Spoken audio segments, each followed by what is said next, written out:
नमस्कार। आप देख रहे हैं ITMI टीवी और मैं हूं आपके साथ अभिषेक कटियार। आज हमारे साथ हैं एक वरिष्ठ film maker sir Pankaj Saxena sir. नमस्कार। नमस्कार।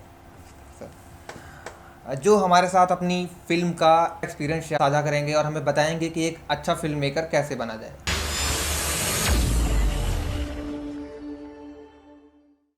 हाँ, सर सबसे पहले तो मैं आपका स्वागत करता हूं हमारे ITMI के जी, एक्सपर्ट टॉक धन्यवाद। में। मैं और मेरी ऑडियंस आपसे जानना चाहेगी कि जब हम कोई फ़िल्म बनाते हैं, जब हम किसी फ़िल्म की बात करते हैं तो उसमें एक लंबी चौड़ी क्रू की लिस्ट होती है और हमें वो क्रू एक अलाइंड पाथ पर रहे, एक अच्छे से काम करे, तभी एक पूरी फ़िल्म बन सकती है। तो एक डायरेक्टर का ये काम कहाँ तक इम्पोर्टेंट होता है कि वो एक अच्छा क्रू सेलेक्ट करे ताकि एक फ़िल्म अपने मुकाम तक पहुँच सके। जी, ये मेरे ख़्याल से ये बहुत बड़ी ज़िम्मेदारी है और ये डायरेक्टर की भी हो सकती है और ये प्रोड्यूसर की भी हो सकती है। मगर सिनेमा जो है वो मुख्तलिफ़ जो आर्ट फॉर्म्स हैं, जैसे म्यूज़िक है या विजुअल आर्ट्स है या साउंड है या प्रोडक्शन डिज़ाइन है, इन सब के समागम से फ़िल्म बनती है। तो नेचुरली वहाँ पे कोई होगा जो ज़िम्मेदार है सिनेमेटोग्राफी के लिए, कोई ज़िम्मेदार साउंड के लिए, कोई ज़िम्मेदार एडिटिंग के लिए, कोई ज़िम्मेदार प्रोडक्शन डिज़ाइन के लिए। तो कई लोग हैं, इसलिए हम सिनेमा को कई बार कहते हैं कि ये टीम वर्क है। तो टीम वर्क का वो सबसे अच्छा उदाहरण वो भगवद गीता का 5 घोड़ों का रथ है जी कि सर। आप वो पांचों घोड़े एक दिशा में चलेंगे तो रथ आगे बढ़ेगा, अगर वो अलग दिशाओं में चलेंगे तो रथ आगे बढ़ेगा नहीं। तो बिल्कुल फिल्म में यही चीज़ होती है कि उन पांचों घोड़ों को, या फिल्म के मीडियम में कहें तो 30, 25, 30, 35, 50 विधाएं हो सकती हैं, वो सारे के सारे लोग एक पर्टिकुलर प्री डिसाइडेड डायरेक्शन में मूव करें। ये जिम्मेदारी एक क्रिएटिव हेड की होती है जो सिनेमा में जनरली डायरेक्टर होता है। तो उसकी ये बड़ी जिम्मेदारी है कि वो सबको साथ लेके चले और एक पर्टिकुलर ऑब्जेक्टिव को अचीव करने के लिए चले। तो उसमें एक एक लीडर होना, एक एक डिस्क्राइब्ड लीडर होना ज़्यादा ज़रूरी है ताकि। मैं ऐसा समझता हूँ। कुछ लोग कहते हैं कि ये बड़ा कोऑपरेटिव आर्ट है और इसमें सब लोग मिलके काम करते हैं, लेकिन इसके विपरीत एक दूसरी थ्योरी है जो फिल्म में, जिसको ऑथियर थ्योरी कहते हैं, कि सिर्फ एक ही आदमी ऑथर होता है फिल्म का और वो डायरेक्टर वो होता है। डायरेक्टर होता तो ये, और कई बार आपने सुना होगा लोग ये कहते हैं कि the director is the only acceptable dictatorship in the world. मतलब उसका स्थान ऑलमोस्ट एक डिक्टेटर का होता है कि एक पॉइंट पे वो कहता है क्योंकि मैं कह रहा हूँ इसलिए तुम करो। है। Thank you sir. सर आपने हमें बताया था क्लास में कि हमें फ़िल्म बनाने से सबसे पहले एक आइडिया की ज़रूरत होती है। तो आप बता सकते हैं कि आपके हिसाब से वो आइडिया क्या है? आपके अनुसार आइडिया होता क्या है? जी, आइडिया मेरे ख्याल से एक बीज को कह सकते हैं। एक बीज जो है, seed, that is an idea. अब उसमें बहुत सारी पॉसिबिलिटीज़ छुपी हुई हैं। जब हम देखते हैं तो हमको एक बीज नज़र आता है, एक समझिए सेब का बीज है या किसी भी चीज़ का बीज है। सेब का बीज एक काला सा, गोल सा, बहुत छोटा सा, इनसिग्निफिकेंट सी चीज़ होती है, लेकिन उसके अंदर पॉसिबिलिटी है एक एप्पल ट्री की, और उस एप्पल ट्री के अंदर पॉसिबिलिटी है सैकड़ों हज़ारों एप्पल्स की, और उन हज़ारों एप्पल्स में हज़ारों एप्पल ट्रीज़ की पॉसिबिलिटी। तो आइडिया इज़ दैट सीड। और कई बार ये कहते हैं कि आपका सीड अगर एप्पल का होगा तो एप्पल का पेड़ देगा, वो सीड अगर कद्दू का होगा तो कद्दू का पेड़ देगा। तो सीड जो है वो डिटरमिन करता है कि इवेंचुअली क्या प्रोडक्ट आएगा। बट आप सीड को डिस्ट्रॉय कर सकते हैं, और एक अच्छे सीड से बहुत ख़राब प्रोडक्ट भी निकल सकता है अगर आप उसको ठीक से नर्चर नहीं करेंगे। सो हम ये कह सकते हैं कि idea is the essence. Absolutely.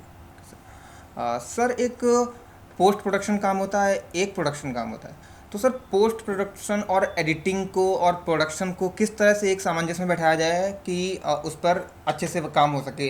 Means editing को अलग से ट्रीट किया जाए या फिर प्रोडक्शन के साथ में उसका एक ओवरव्यू रहना चाहिए माइंड में? ये आपने बहुत अच्छा सवाल पूछा। एक्चुअली ये बहुत अच्छा और बहुत ही, मेरे ख्याल से ये बड़ा फंडामेंटल क्वेश्चन है। तो सिनेमा में क्या कहते हैं कि 3 स्टेजेस ऑफ प्रोडक्शन होती हैं। Yes, एक sir. प्री प्रोडक्शन होती है जिसमें हम शूटिंग की तैयारी करते हैं। Yes, sir. एक चीज़ प्रोडक्शन होती है जिसको शूटिंग कह सकते हैं आप। हालांकि इस डेफिनेशन पे भी मतभेद है, मगर मोटे तौर पे प्रोडक्शन वो चीज़ है जिसको हम शूटिंग कहते हैं। और शूटिंग हो जाने के बाद उसकी एडिटिंग, उसकी कलर करेक्शन, उसके स्पेशल इफेक्ट्स, ये सब चीज़ों को मिला के पोस्ट प्रोडक्शन कहते हैं। तो इन 3 स्टेजेस में फिल्म बनती है। Okay sir. अब कई अच्छे फिल्मकारों ने कहा कि फिल्म 3 बार बनती है। एक बार स्क्रिप्ट राइटर की टेबल पे बनती है। Okay sir. तो उसने एक स्क्रिप्ट लिखी, ये एक फिल्म है, एक फिल्म की इमेजिनेशन है। दूसरी बार वो शूटिंग में बनती है। तो शूटिंग में वो पहली फिल्म किल हो जाती है। एक्चुअली ब्रेसो ने कहा कि it is killed in that stage, the first film is killed in the shooting stage. अब वो स्क्रिप्ट अलहदा हो गई, अब सच्चाई है कि क्या शूट हुआ। उसके बाद एडिटिंग में वो शूट जो है वो भी कैंसिल हो जाता है और अब आपके पास एक एडिटेड फिल्म होती है। तो ये तीन वो स्टेजेस हैं जिसमें फिल्म बनती है। लेकिन मेरा ऐसा कहना है, और ऐसा बहुत उस्तादों का कहना है, कि ये तीनों चीज़ें असल में एक ही चीज़ है। तो आप ये नहीं कर सकते कि हम एडिटिंग के बारे में तब सोचेंगे जब हम एडिटिंग स्टेज में जाएंगे। एक्चुअली आप एडिटिंग के बारे में सोचेंगे जब आप स्क्रिप्टिंग स्टेज में हैं, और स्क्रिप्ट के बारे में सोचेंगे जब आप एडिटिंग स्टेज में हैं। तो ये असल में ये एक ही नदी का प्रवाह है, इसको इस तरह से काट के देखना ठीक नहीं है। ओके सर, तीनों स्टेजेस को एक साथ मिला के तब एक फिल्म बनती है। जी। ओके सर, आपने हमें क्लास में बताया था कि एक सिनेमेटोग्राफर जो है एक डायरेक्टर की आंख होता है। जी। तो क्या एक अच्छा सिनेमेटोग्राफर एक फ्यूचर में अच्छा डायरेक्टर बन सकता है, या एक अच्छा डायरेक्टर एक अच्छा सिनेमेटोग्राफर हो सकता है? जी। पहला तो हो सकता है मेरी समझ में ऐसे, क्योंकि उदाहरण बहुत सारे सिनेमेटोग्राफर्स के हैं जो बाद में आगे चल के बहुत अच्छे डायरेक्टर साबित हुए। संतोष शिवन का नाम एकदम जहन में आएगा मेरे, गोविंद निलानी साहब का नाम जहन में आएगा, ऐसे बहुत सारे हैं दुनिया भर में।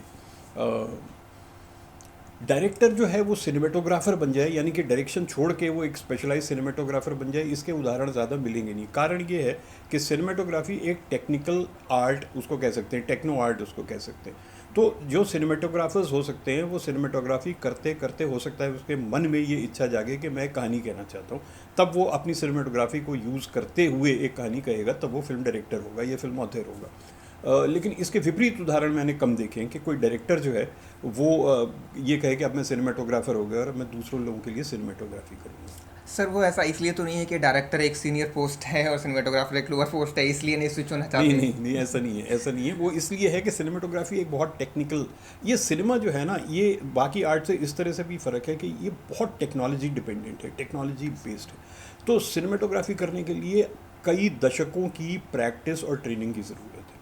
और अगर हम जिसको डायरेक्टर कह रहे हैं जो सिनेमेटोग्राफर नहीं है, वो फिर अपना डायरेक्शन छोड़ के 10 साल 20 साल लगा के सिनेमेटोग्राफर सीखे, ये उसके लिए पॉसिबल नहीं होता। तो जैसे जैसे सर, इससे हम ये अंदाज़ा लगा सकते हैं कि जैसे जैसे टेक्नोलॉजी बढ़ती जा रही है वैसे वैसे फिल्म का स्तर भी बढ़ता जा रहा है और जी। अच्छी फिल्म बनती रहा। हाँ, ये कहना एक्चुअली असल में सही नहीं होगा कि टेक्नोलॉजी के साथ फिल्म का स्तर बढ़ेगा। ये सच बात नहीं है। टेक्नोलॉजी के साथ फिल्म का स्तर गिर भी सकता है और कई जगह गिरा भी है। लेकिन ये है कि टेक्नोलॉजी एक इनेबलर है, आपको कई चीज़ें वो आसानी से मुहैया करा देता है, फ्लेक्सिबिलिटी आपको ज़्यादा दे देता है।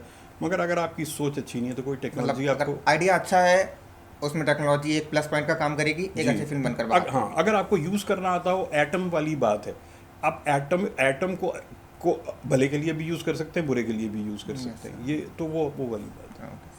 ओके सर, फाइनल क्वेश्चन आपसे ये है कि हमारे जो एस्पायरिंग फिल्म मेकर्स हैं उनके लिए आप क्या कुछ टिप्स देना चाहेंगे ताकि वो कुछ गलतियां जो वो अक्सर करते हैं और वो ना करें? जी, ये इवॉल्विंग आर्ट है, इसकी पूरी विधा, इसका पूरा ग्रामर जो है लगातार चेंज हो रहा है। तो सबसे ज़रूरी तो ये है कि जो भी एस्पायरिंग फिल्म मेकर है उसको फिल्में बहुत देखनी चाहिए और उसको ओल्ड क्लासिक्स भी देखनी चाहिए और उसको मॉडर्न सिनेमा भी देखना चाहिए, क्योंकि हमको ये पता लगेगा कि लोग किस प्रकार से काम कर रहे हैं। तो ये पहली बात है। दूसरी, किसी भी फिल्म मेकर को सक्सेसफुल होने, अब हम अगर फिक्शन फिल्म्स की बात कर रहे हैं तो उसके अंदर एक कहानी कहने की या अपनी एक बात कहने की इच्छा होनी चाहिए, तो वो अच्छी फिल्म बना लेगा। लेकिन अगर कोई ऐसा है जो ज़बरदस्ती में फिल्म बना रहा है, इसलिए बना रहा है कि उसको पैसे मिल गए और उसको फिल्म बनानी है या शोहरत कमानी है, या कोई अपने को हिस्ट्री में जो है अनफॉरगेटेबल बनाना है, तो ये सब चीज़ों को लेकर अच्छी फिल्म अपनी बना सकते। कुछ कहने के लिए होना चाहिए, फिल्म अच्छी तब बनती है। फिर वही बात आ गई कि आइडिया होना चाहिए आपके पास। जी, बिल्कुल करेक्ट। थैंक यू सर, हमें वक्त देने के लिए और हमारे व्यूअर्स को अच्छी अच्छी टिप्स देने के लिए। तो देखते रहिए ITMI TV और हम मिलते हैं अगले एक्सपर्ट टॉक में।